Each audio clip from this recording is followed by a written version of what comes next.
Lois? Platform guests and friends. Hi, everybody. I'm an alcoholic. My name is Wesley Parrish. And you know, it's just wonderful to be back in Akron. You know, I thought I'd never be asked back. But you know, 44 is a lucky number for me. I remember very distinctly. I was sitting here and he said 44th anniversary. I said, you know, that used to be the number I played in the numbers. You know? Not that I could afford it, but in my drinking days, I always put $20 a week on number 44. Never missed it. And one day I hit. And they brought me a bag full of money. I had a $20 bill on 44. I had 70 to 1. And they brought a bag full of the dirtiest money I've ever seen. And I asked Rena, I said, do you want it? She said, yes, we'll keep it. And so that's the way, actually, we got started after coming in Alcoholics Anonymous, was by playing number 44. And so here I am again. I'm lucky again with number 44. Is having the opportunity to come back to Akron on the 44th birthday, 44th Founders Day. And, you know, I'm deeply grateful. And, you know, for years, I didn't understand the word grateful. I didn't understand the word thankful, because every time I heard it in Alcoholics Anonymous, it seemed that they were synonymous. And I just never would use them, because I knew there must be a difference between the two words. And so one day, by chance, I picked up a book, and this was only a few years back, and I opened it up to a page, and it happened to say, thankful, grateful. And I started reading, and it explained the difference to me between being thankful and being grateful. It said that whenever you are thankful for something is when you are directly benefited from it. I'm thankful for this invitation to talk to you this morning, to tell you about Alcoholics Anonymous and what it's done for me. I'm thankful for my family. I'm thankful for your friendship. These are all benefits that I've directly benefited from. The food I eat, and the love that you give me through this program. These things I'm deeply grateful for. I'm thankful for through the grace of God. These things, the word grace means an unearned favor. These things I am not entitled to, because I never did anything to be entitled to such as this, but through His grace, He's gave me these wonderful things, and I'm thankful for them. And this item went on and said, that the letter Torah went on to say that to be grateful means that you are willing to reciprocate for those things that you're thankful for, to make payment thereof, to be as good to God as God has been good to you. And only through His grace am I standing here. Only through His grace. And the only way that I can show my gratitude is for what He has done for me in the last 32 years, is to tell you about the program of Alcoholics Anonymous and what it's done for me. And tell you that God has done for me what I could not do for myself through this program. And so you see, I am indeed grateful this morning to be here. I'm indeed thankful for the opportunity to be your friend. But only through this program have I shared this with you. I love you, and I know that you love me. The program of Alcoholics Anonymous says that we tell a story, what it was like, what happened, and what it's like now. But it doesn't say where you have to start. It doesn't say you have to be tell a drunk-a-log. What it was like. What it was like. What it was like when. I've had 2 or 3 changes since I've been in AA. I've had the wonderful opportunity to live this program through the prime of my life. I've used this program, and with my family, it worked. I used it in business, it worked. I used it in politics, it worked. I used it in my community, it worked. This program has worked for me since November 13th, 1947. It has been just as important to me since that day as the blood in my veins, because without it, I could not have survived. And through His grace again, an unearned favor, I received this program on a silver platter. And I misused this program for 4.5 years. I wanted everybody else to live the Alcoholics Anonymous program, and I was going to see that they did it, but I wouldn't do it myself. I don't know, I know this doesn't happen in Ohio, but it did in Florida. I was the type of alcoholic in the first 4.5 years that still lied, cheated, stole, run around on my wife, and I was a no good father. I wanted everybody else, I preached in this program, I want everybody else to live this program. If you would just live the 12 steps of Alcoholics Anonymous, your trouble will be over. And I went down to see my sponsor one day, and he told me what was happening. And he says, Wesley, I'm ashamed of you. I'm ashamed that you're a member of Alcoholics Anonymous. He said, my bird dogs come here and tell me about what you're doing and living and how you're treating your fellow man. And he says, I don't know how you've stayed sober. But he says, you've stayed sober. I'll give you credit for that. And I says, well, Chris, what am I going to do? He says, you better get busy with the program. And I said, how do I get busy with the program? He says, you start working the 12 steps in your everyday life. And I said, well, I do. Do I use the cafeteria system? I said, some of them I don't like. He says, that's the ones you want to try the hardest on. He says, you take them in the sequence they are written. He says, have you ever seen the steps in print without them being numbered? I said, no. He said, well, they number them for a reason, Wesley. And I said, why? He says, to keep screwballs like you from messing them up. That's exactly why. And he says, you take them in the sequence that they are written. And if you will take them in those sequence, he says, things will happen to you beyond your fondest dreams. Beyond your fondest dreams. And you know, I thank God that Chris took the time, my sponsor took the time with me this day to instruct me about this. And he was unkind to me because he said things to me that really embarrassed me. There was the truth, though. I had a sponsor that told me the truth. He wasn't mealy mouth. If you've got a sponsor that's mealy mouth, get rid of them. They'll kill you. I'll tell you that right now. Get one that you don't like. Every time he opens his mouth, says, I'm going to get rid of him. I can't take this no more. Now, this guy will save, a gal will save your life. And this is the type of sponsor I had. I would have never made it. I would have never made it. And so I got busy on the 12 steps, and I found out that when Bill W. put these steps down, and I went into this book here that's very seldom read in AA, and I know it's very seldom read in AA because I get the conference report every year, and I find that last year in 1978 there was only less than 15,000 of these books sold, and it's over 30,000 groups in Alcoholics Anonymous, and so that's a half a book per group. So I know it's not many alcoholics read this book, and I find it very enlightening. This is a history of Alcoholics Anonymous. And this is so important to me as a member of Alcoholics Anonymous. Because this book tells me what happened to Bill and how Bill got his spiritual awakening. And it tells me that how he found out that he had a spiritual awakening. He found out through William James, through the book, A Variety of Religious Experiences, that a spiritual experience was deflation at depth. Deflation at depth.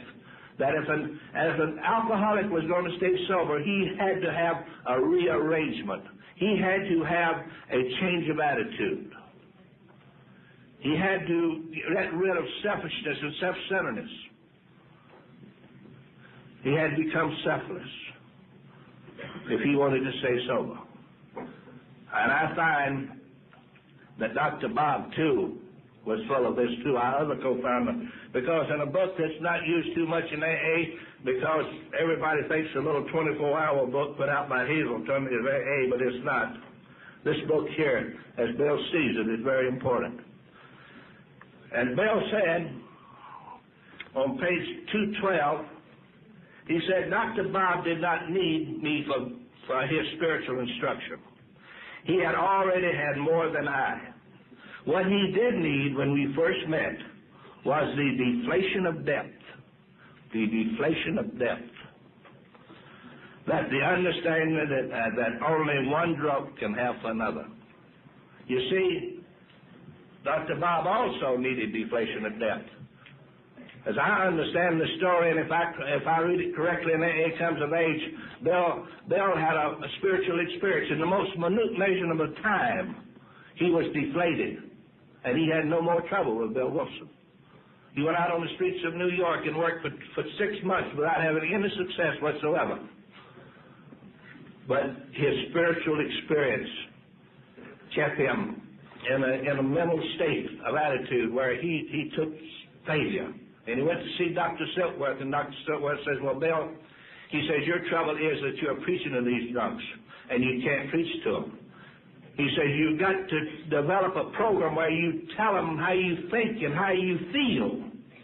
And they tell you how they think and how they feel, and through this identification you will seal a bond of friendship, and through this friendship then you can start talking to them about the spiritual part of this program. And Bill says, I think you've got something there, Doc. And Dr. Silkworth went on and said, Bill, there's very few people have spiritual awakenings like you had, spiritual experiences like you had. Very few. And he came to Akron here, and he found Dr. Bob through Henry Hamilton. And we know the story. And he sat down with Dr. Bob, and Dr. Bob said, now I got 15 minutes. That's all I got. I'm a busy man. Dr. Bob wanted to be sure that he could have a drink in 15 minutes. That's what he wanted. And he didn't want, because everybody had been preaching at Dr. Bob. I know he had, because, well, didn't people always try to take away from you the privileges and the rights to drink alcohol? Oh, God. They preached at you. But Bill sat down, and for the first time, Bill told Dr. Bob how he thought and how he felt. And Dr. Bob said, well, Bill, I think and I feel just like you do. You know something. He says, I've read all types of books. And he says, I've never heard anybody express this thing about alcohol like you do. He says, you've got something. Well, he said, I'll go along with you. Because Bill told him how he thought and how he felt. And Dr. Bob told Bill how he thought and how he felt. And at 11 o'clock that night they broke up. And Dr. Bob, though, you see, he wouldn't deflate. He was ashamed that he was an alcoholic. And he suffered this fang of being an alcoholic for 3 weeks, and finally he got drunk. It's all in the big book on page 153, I think it is. And he went to Atlantic City and got drunk, and he come back, and then when he got back, he knew what he had to do. And Dr. Bob made the operation that he was supposed to do that morning, and then he went out, and he made restitution.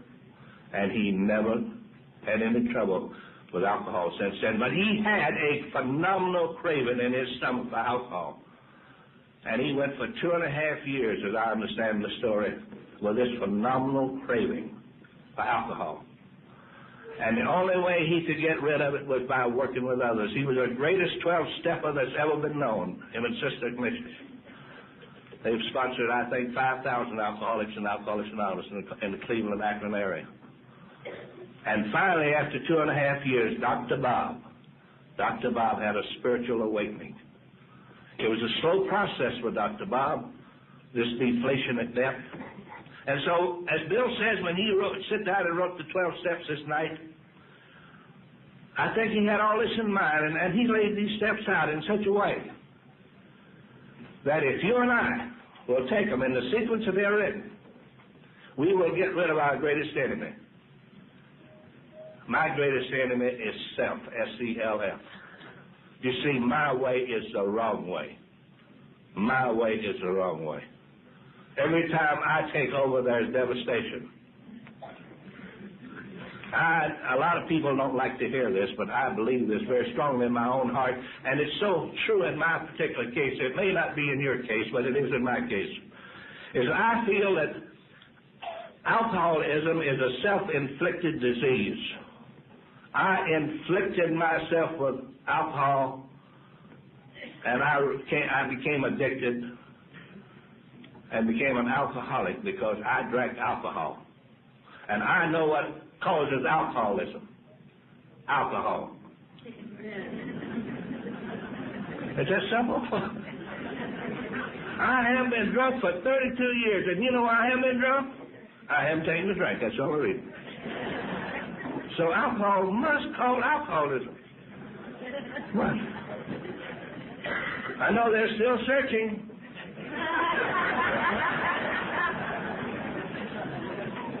But That's what caused it. And so Bill sat down and he laid out a program of the 12 steps of Alcoholics Anonymous, and if we will take these steps in the sequence they are written, we will go through a process of deflation. And you have to take them in the sequence that they're written, because you have to eliminate self-knowledge. You can't stay sober with self-knowledge. That's all they said. The big book tells us that. It's impossible. We cannot stay sober in self-efficiency. We have to have God efficiency. And the only way that we can find God efficiency and get this God consciousness that we have to maintain this program is through the 12 steps to get this spiritual awakening. There's no other way that I know of. I don't know no other way. And if man has found out any other way, I haven't been told about it. The first thing Bill said is you had to stop drinking. That one drink was too many and 1,000 wasn't enough, that you were powerless over something. Who ever heard of telling an alcoholic he was powerless over anything? But Bill sat down and told Dr. Bob how he thought and how he felt, and he told him it wasn't the 20th drink that got him drunk, it was the first one. And Dr. Bob said, that's the same way with me, Bill. And so therefore they agreed that it wasn't the 20th drink that got him drunk, it was the first one. And if they left the first one off, they didn't have to worry about the 20th one. And they started off from there, and then he said that our lives are unmanageable. Who ever heard of telling the alcoholic that his life was unmanageable? The great I, all the great things I've done in my life. Well, if I was so great, I would have never become an alcoholic. Is there anybody in the sound of my voice this morning said, when they took their first drink of alcohol, I'm going to drink this stuff until I become an alcoholic so I can be qualified for membership in Alcoholics Anonymous? Is there anyone here? I never heard of such thing. But yet we could not manage. That's the reason we became alcoholics. We could not manage our own lives. And so therefore, we lost. Our way is the wrong way if we're alcoholics. And this is what we have to deflate. We cannot rely on self-knowledge or self-efficiency. And then he says that we came to believe that a power greater than ourselves could restore us to sanity. If you're restored from sanity, where do you have to come from? It's a good question. And then he says to us, you have to surrender to self just like you surrender to alcohol. When you come into Alcoholics Anonymous, you're in two states of bondage. You're in the bondage of alcohol and you're in the bondage of self. And so therefore, you get rid of the bondage of self by just not alcohol by just not taking a drink. That's it. But you get rid of bondage of self by trusting God. There's no other way. Trusting God. It says somewhere on about page 9 in the big book, it says, brand on every man's mind that he can stay sober regardless of anyone. The only thing he has to do is trust God and clean house. It doesn't say clean house and trust God.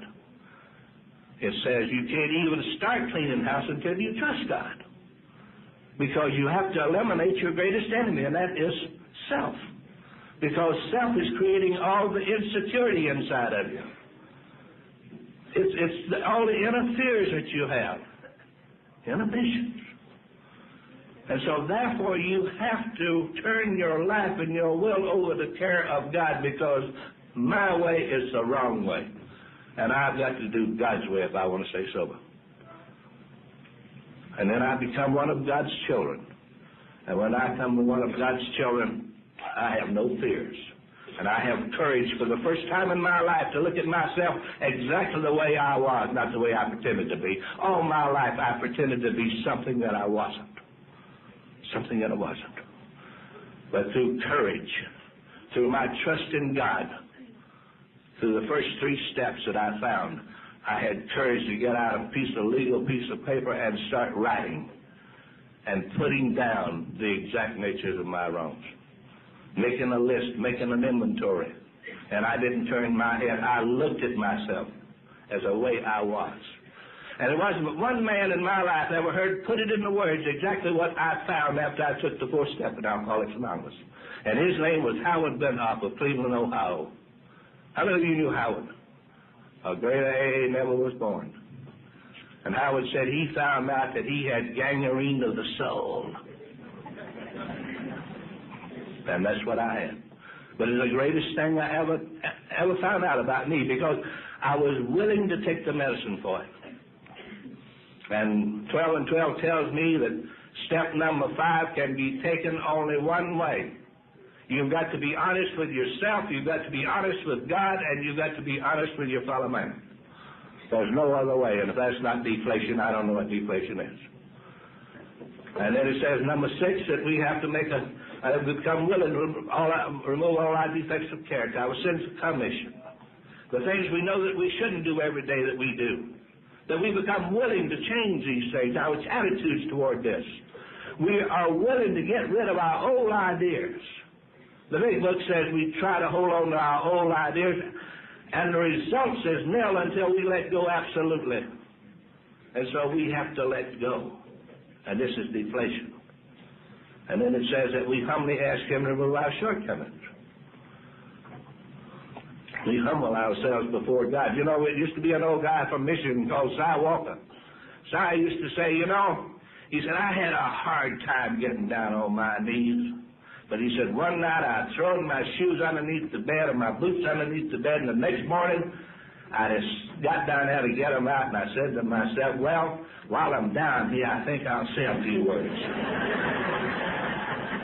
And he says, it's an amazing thing. I started throwing my boots under the bed every night, and he said, after a while, he said, I got comfortable down on my knees.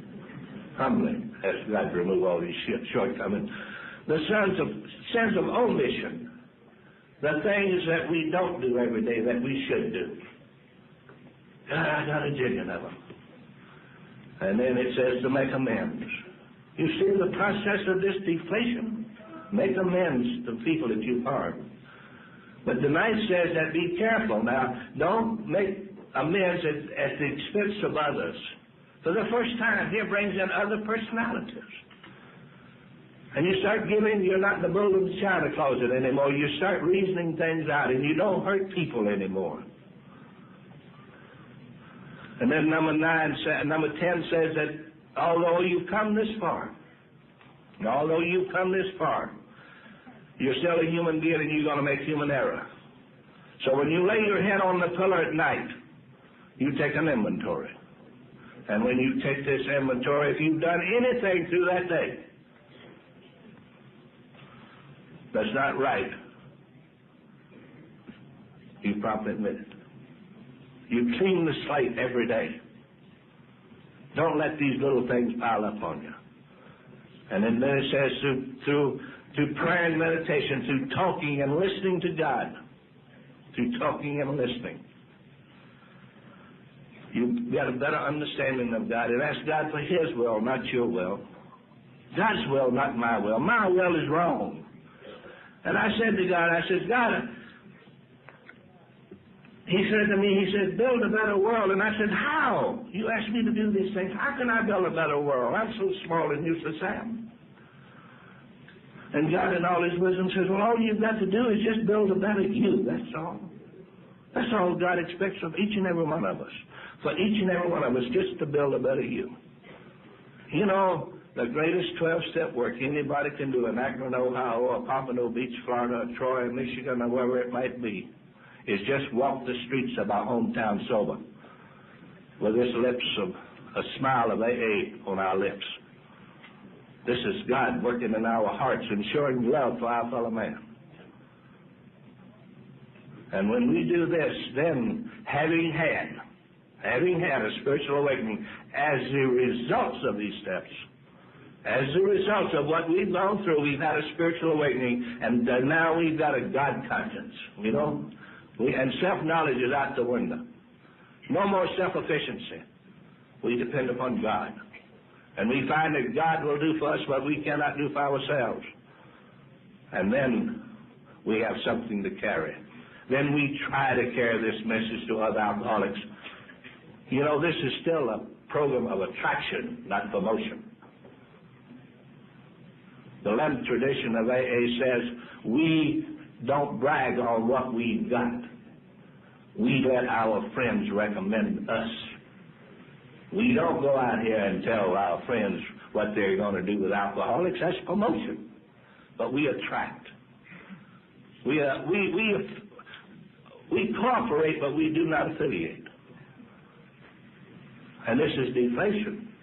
Because I see a lot of these people having alcoholics. I don't like the way they're handling them, don't you? Do you feel that way sometimes? Well, that's not our business. Not our business. We try to carry the message to the alcoholic and to practice these principles in all of our affairs. Practice the truth. The truth, and this is the truth.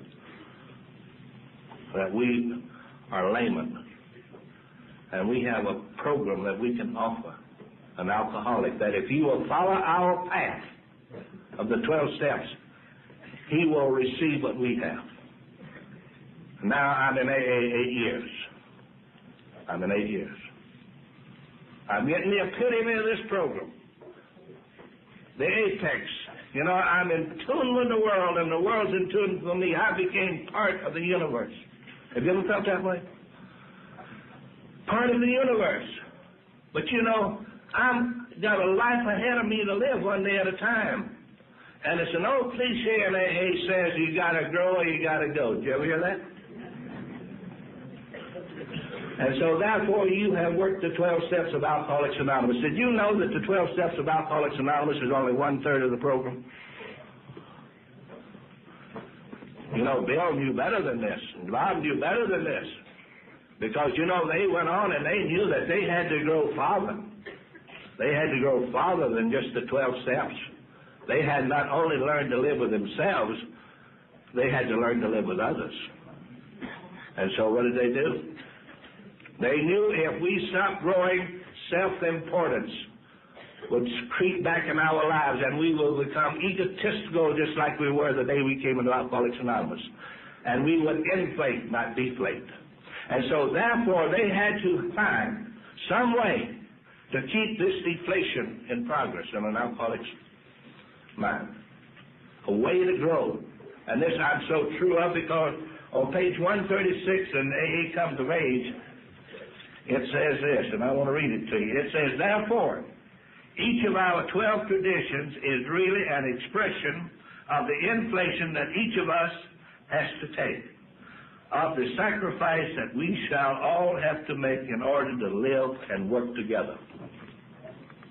Just because we have had a spiritual awakening, just because we've made a few 12-step calls, just because we have sponsored a few people, there's no sign that we can rest on our laurels.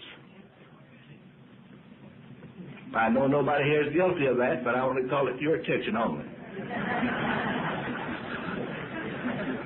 Well, I did. I made this mistake. And how did it all start? Well, it started this way. One day, cunning and baffling as we alcoholics are, I became worried about my life, my future. I had not made any good arrangement for my retirement. I was going to be a poor man one of these days. I was going to be old, and I wouldn't have anything to live in my golden years, twilight in, you know. Social Security, yes, would not be enough. Inflation had set in. And so therefore I said, now I have been great service to Alcoholics Anonymous. Now I've got to start taking and putting in consideration my future. Forgetting that God has done for me what I couldn't even do for myself and not relying and trusting God. God would have kept right on doing it for me, you know. What did I have to worry about? I was one of God's children. But you see, I quit growing. I let self get back in the way, and I started to inflate. I started getting selfish all over again. And up to this time, I was very religious about my group. Yes, sir, I was at my group every week. My group couldn't open up without me being there. And so one day the telephone rang. And this man, it was Wednesday, my group met Wednesday night, and the telephone rang, and he said, Wesley, I'm going to be home tonight, the only night during the week, and he said, I would like to air condition my home. And won't you come out and talk to me about it? And I said, well, now this is a good chance, cunning. This is a good chance for me to start my retirement plan. I'll do a little extra work, knowing in my mind that this was meeting night. Knowing it, And I says to myself, well, now I've been wanting to go over here to this group that meets on Thursday night for a long time, and I just haven't been able to get over there. Now I'll just go out and sell this air conditioning tonight, and tomorrow night I'll go over to this other group. And so I justified it. And so that night, self-justification, I went out to sell this air conditioning job. And I sold it, and how sweet it is. Had a wonderful day. I had such a good day, the next day I wanted to do it all over again, and I forgot about going to meeting on Thursday night. And things, the old devil got after me. Let me tell you something right here. We talk about the higher power all the time. But what do we ever say about this lower power? He's always sitting right up there whispering in your ear. Come on, boy, man, let's do this. Just like the play yesterday. Bad Attitude, or whatever. What was that guy's name? Oh, that's so true. And I enjoyed that play, and I want to thank the actors for it. It was a great thing. McGill put on a good show. This is so true. And we don't pay attention to this lower power. We always pay attention to the high power. Listen, I was one of his chief lieutenants. And he wants me back in full, I'll tell you. And so he gave me a chance, Lois, and he started whispering that ear. Boy, you're doing a good job. You're going to get retired in real form, boy. You just keep this up. Well, he whispered in my ear so strong, I didn't go to AA for a week. And next Wednesday night, I went to my group. I walked in, and not one soul missed me. I said, here for years I've been coming to this meeting, and I went home discouraged. I said, I don't mean too much to that group after all. And then what happened? What happened? You see, I was at the apex of this program. I started getting complacent. You know what complacency means? A quiet pleasure inside. I started justifying. And what happened was I would look around and I would justify what all I had done in Alcoholics Anonymous, because I would pick these individuals out and say, if it hadn't been for me, he would have never made it. And I started taking credit. In other words, I started playing God all over again. Complacency, a quiet pleasure inside of what a tremendous job I'm doing. And I started missing meetings because I wasn't important in my meeting anymore. It was time for the newcomers to take over, I had worked long and hard. You see, I'd quit growing. And from there, I went to apathy. I became indifferent. And I said to myself, well, I'll go there once a month. I'll sit on the back row, and if the newcomers want a few pearls of wisdom, I'll slip it to them, And that went on for a while, and then I made the mistake of dependency. I started depending entirely upon my own individual, myself. Now, an alcoholic depending on himself, that is the worst mistake an alcoholic can make. And I started depending upon Wesley Parish. I forgot about my family, I forgot about my group, I forgot about my sponsor, I forgot about my friends, and the worst thing of all, I forgot about my God. See, I was deteriorating. I was inflating all over again. And my sponsor at that time grabbed me by the bootstraps, and he pulled me out and said, well, boy, do you know where you're headed? And he explained it to me in those uncertain words. And he was right. And through the grace of God, I didn't go back to bondage again. You see, AA is a vicious circle. It starts off in bondage. You start off in bondage. From bondage, you go to faith. From faith, you go to courage. From courage, you go to freedom. You get the freedom of self. No greater freedom can man have than freedom of self? If anyone should know what freedom is, it's an alcoholic who's free of his old alcoholic thinking. He's in tune with the world. And then he starts to get the abundance of this program. He gets material abundance and he gets spiritual abundance. God does for him what he cannot do for himself. And this is where he works where he's got to work the hardest. When you're on top in this program is where you got to work the hardest. You can't slack off. Because if you slack off, what happens? You become complacent. From complacency, you go to apathy. From apathy, you go to dependency. And from dependency, you go right back into bondage again. Dr. Tebow, a great friend of Alcoholics Anonymous, on page 249 in He Comes of Age, says this: "It is common knowledge that the return of the full-fledged ego can happen at any time. Years of sobriety has no insurance against its reoccurrence. No AA, regardless of his veteran status, can ever relax his guard against the encroachment of a revising ego. Recently, one AA writing to another reported that he was suffering, he feared, from halitosis, a reference to the smugness and self-complacency that so easily can creep into an individual with years of sobriety behind him." Do you understand why you have to work this program one day at a time? Am I getting that over to you? This is it. Well, as I read you before, the traditions is a continuation of the 12 steps of deflation, as far as I'm concerned. Now, this is what I found out. And if I had not found this out, I wouldn't have been sober for 32 years. Now, I don't care what you think, but that's an important figure to me.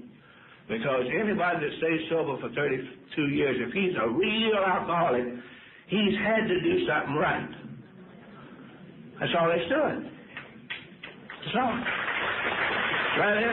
Yeah. And you've got to follow this program.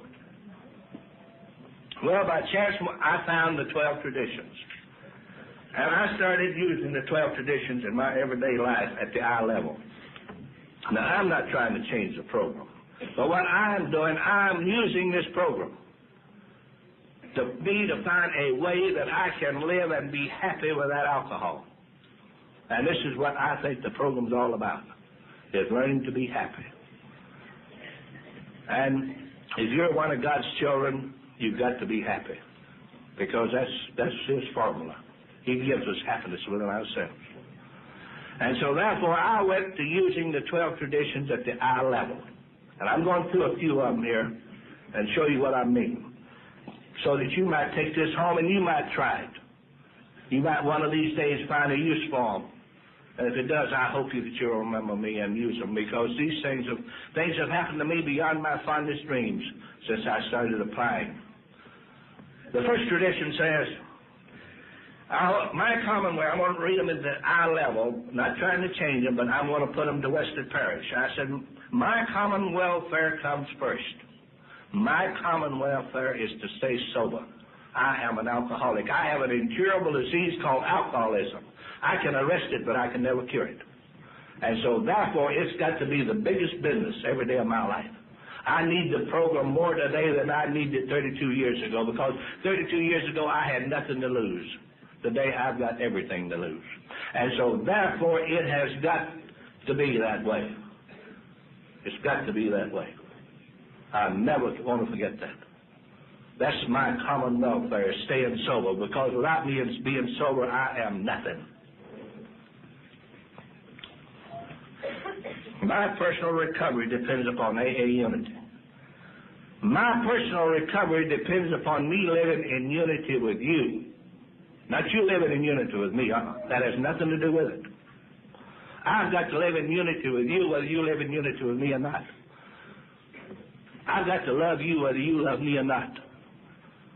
I've got to accept you just the way you are, not the way I want you to be, if I want to be happy. Now, if I want to be unhappy, what do I have to do? I just have a personality clash with you. And you and I start arguing with each other. And my big book tells me that resentments are fatal. And so therefore I have to love you whether you love me or not. or I destroy the very same thing that I'm trying to acquire in this program.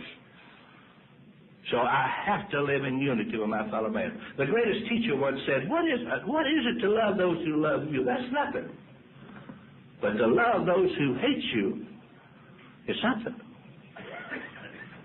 And so therefore, for my common welfare, and for me to remain in Alcoholics Anonymous, I have to accept you just the way you are, and I have to live in unity with you, regardless. This is what it says, and this is what I have to do. I have but one ultimate authority. A loving God, as he expresses himself in my conscience. I have but one ultimate authority.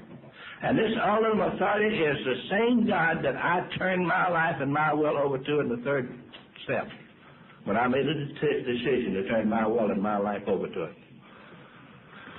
And this ultimate authority has to go with me and be with me continuously.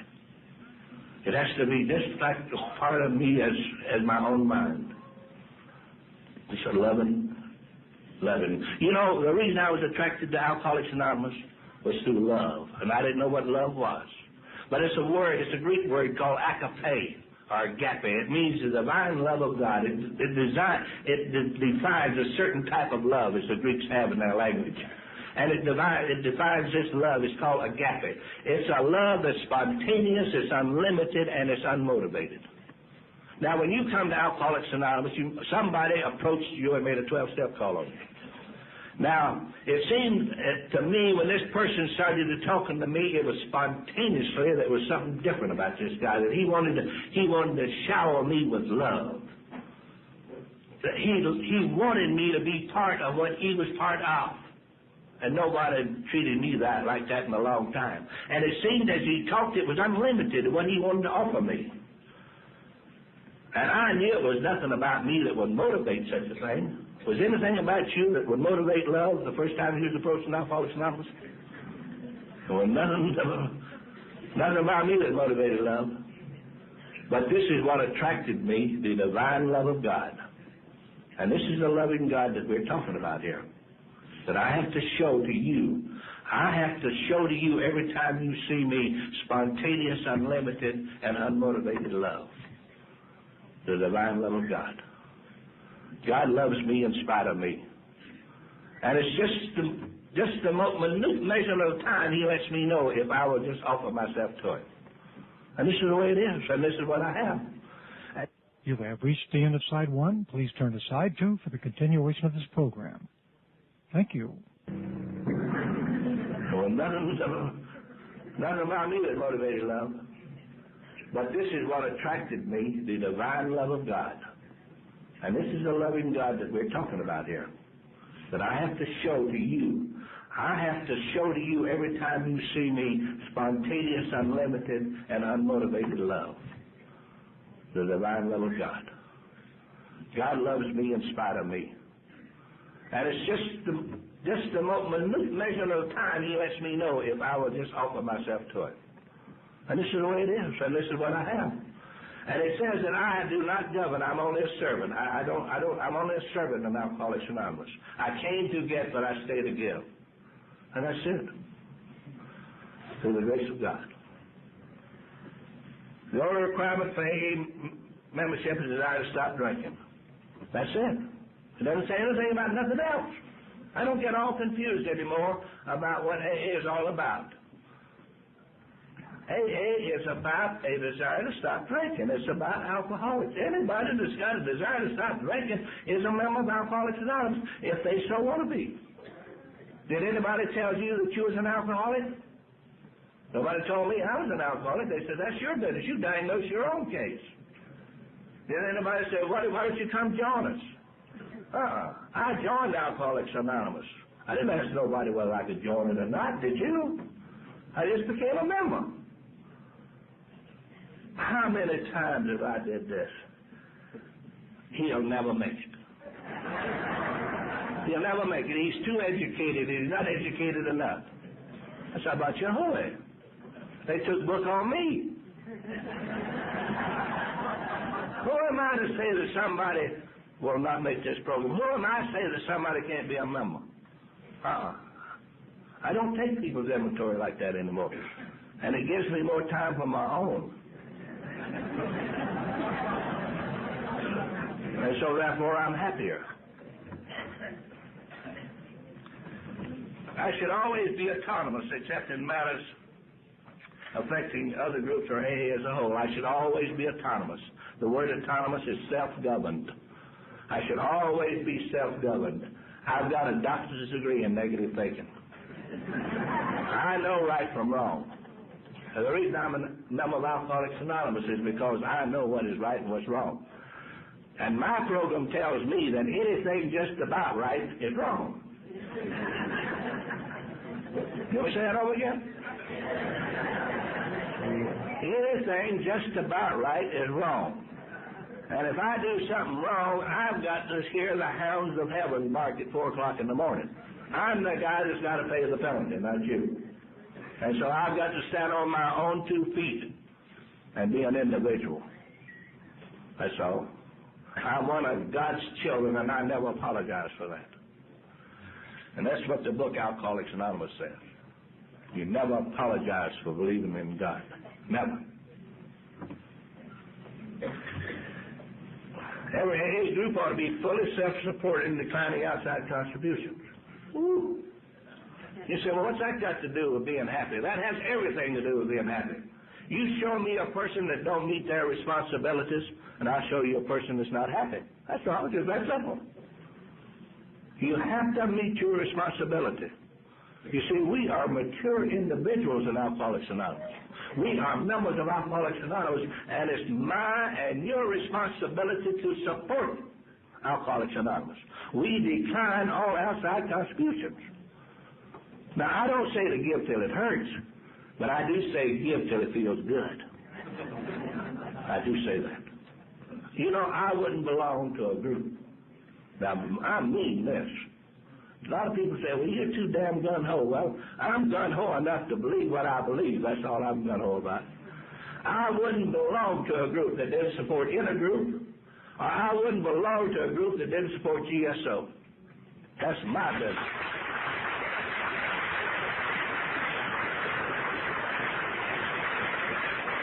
It's just that simple. Your Intergroup, if they only do one thing, and that's distribute you literature for AA, that's enough. Just that one thing, but they do 1,000 things more. And if GSO, the only thing they did was just to keep the literature like it is today. That's all I'm entitled to. But I get a lot more benefits from that as a member of AA. Have you ever offered a piece of AA literature to an alcoholic and you doubted that literature? Every T is crossed an I, every I is dotted. This is worth $3.65 a year to me. What about you? Absolutely.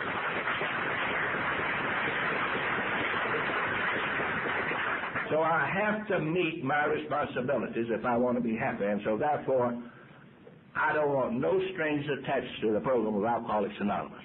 And as long as I meet my responsibility as a member of AA, there will never be any strings attached, period.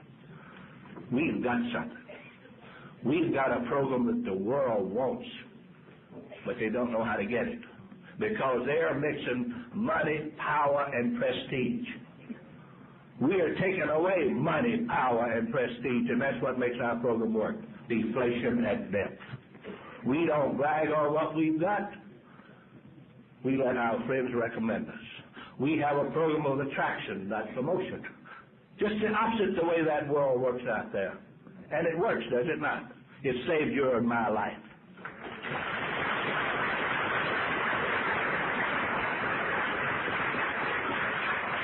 And the last one I'm going through, it's time to quit and go home. It says each group has but one primary purpose, to carry the message to the alcoholic who still suffers. Now, I've been sober 32 years, and I suffer every day of my life from the disease of alcoholism. Now, I'm going to ask you a question. Do you still suffer from the disease of alcoholism? Are you here today for your disease?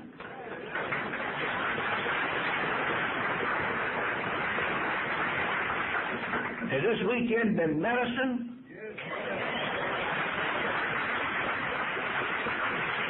Well, listen to what this thing says. It says, one primary purpose, to carry the message to the alcoholic who still suffers. It is my responsibility every time I see you to 12-step you, or to love you, right?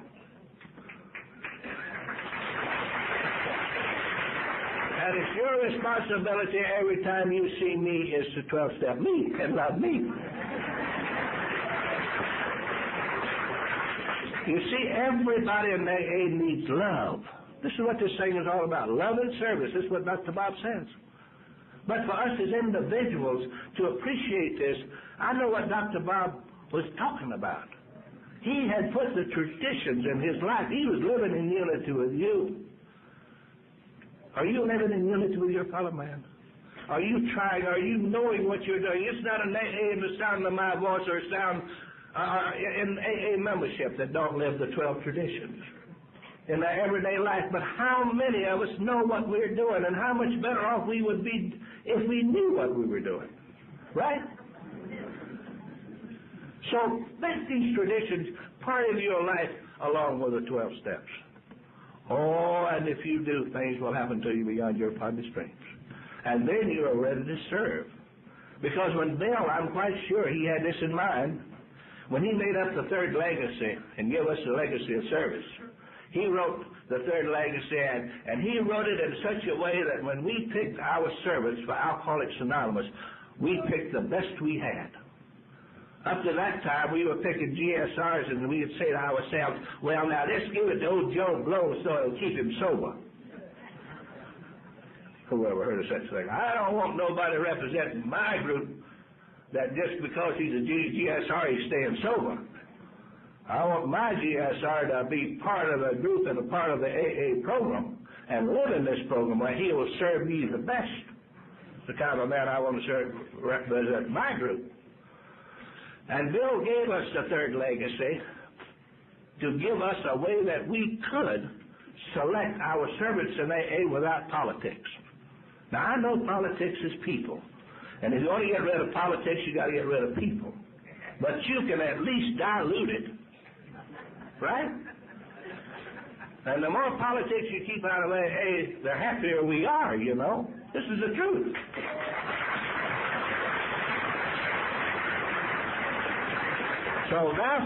So therefore, for us to practice this, so whenever we get to our assemblies or wherever we might be, where we will eliminate politics in our everyday life, in our AA, well, then we have to practice it every day of our lives.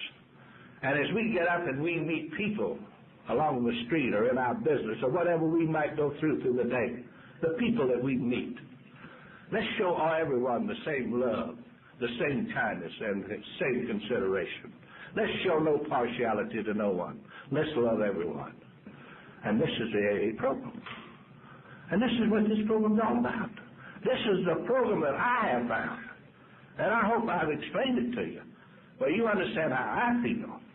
And if you want to find out about whether I'm lying or not, if this is not Florida propaganda, I would recommend you reading these books.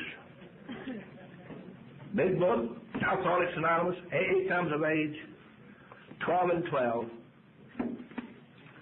and as Bill sees it. It's all there. It's all there.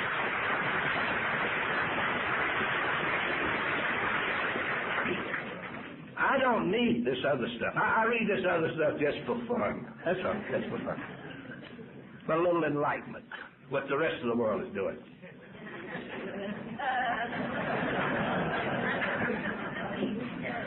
I know it now. I don't mean this catty, and I'm not saying anything. But, you know, I found out when I didn't wake up in the morning and start reading my big book, or conference-approved literature, I was diluting my program. And I don't want my program in AA diluted. I want the real McCoy. First things first, and that's conference-approved literature. I believe that's strong in my heart. In closing, I want to close with two poems by Helen Steiner Rice. The first one is named Where can you find them? And the second one is the windows of gold. And I'm going to mix them up a little bit, if you don't mind. And I want to dedicate the windows of gold to my dear friend Rita. She asked me to say that. Right? Where can I find him? Where can I see his only son? Wise men asking, I'm asking still, where is this man of goodwill? Is he far away in some distant place, ruling unseen from a throne of grace? Is there no place on earth that I may see to give me proof of eternity? Have you ever said that? There's a God, show him to me. There's a legend that's often been told of the boy who searched for the windows of gold. The windows of gold he saw far away as he looked in the valley at sunrise each day. And he longed to go down in the valley below. But he lived up on the mountain all covered with snow. And this is a trip that he wanted to make, so he planned by day and dreamed by night of how he would reach this great shining light. And one morning as the dawn broke through and the valley sparkled with diamonds of dew, he started to climb down the mountainside with the windows of gold as his goal and his guide. He traveled all day, all wearied, worn, and bleeding feet and clothes that were torn, and finally he entered into this little peaceful valley town, just as the golden sun went down. But lo, he lost his shining light because the windows were dark and it wasn't been bright, and tired and hungry and lonely and cold. He yelled, oh please, won't you show me the windows of gold? And a kind hand touched him and said, behold, high on the mountain is the windows of gold. For the sun going down in the great golden ball had vanished the windows of his cabin so small. Now the kingdom of God, with this great shining light, is like the windows that shine so bright. It's no far distant place somewhere. It's just as close to you and I as a silent prayer. Your search and my search for God will end and begin when we look for God and find him within, right in here. So you see, it is true. It is true that I have never seen his face, but his likeness shines forth from every place. The hand of God is everywhere along our life's busy thoroughfares. The things we see and touch and feel. This is what makes God so very real. Solid stars and timeless sighs, the wonderments in our children's eyes, the golf's mere wing of a hummingbird, the joy of the kindly word, the autumn haze, the breath of spring, the chirping song the cricket sings, a rosebud in a slender vase, a smile upon a friendly face. In everything, both great and small, we see the hand of God in all. For who can watch a new day birth, or feel the warm, life-giving earth, or look at skies through lacy trees, or feel the softness of the breeze, and say that you have never felt his grace or looked upon his face? I can't, because I have been a member of Alcoholics Anonymous. Thank you.